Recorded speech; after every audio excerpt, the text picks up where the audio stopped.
مشاهدينا الكرام، إليكم موعد مباراة مولودية الجزائر وبن عكنون في الجولة الثالثة من الدوري الجزائري 2025. لكن قبل البدء في التفاصيل لا تنسوا الاشتراك والإعجاب بالفيديو ليصلكم كل جديد.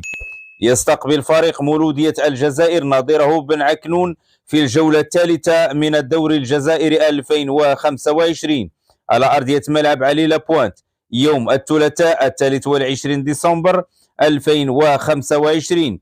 يحتل فريق مولودية الجزائر المركز الأول في جدول ترتيب الدوري الجزائري برصيد 25 نقطة، وفريق ابن عكنون يتواجد في المركز التاسع برصيد 17 نقطة. وستنطلق مباراة مولودية الجزائر وبن عكنون في تمام الساعة 7:30 مساء بتوقيت المغرب، تونس والجزائر، الساعة 8:30 مساء بتوقيت مصر والسودان، الساعة 9:30 مساء بتوقيت السعودية.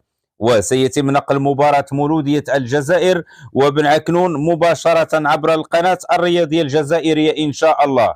لا تنسوا الاشتراك والإعجاب بالفيديو ليصلكم كل جديد.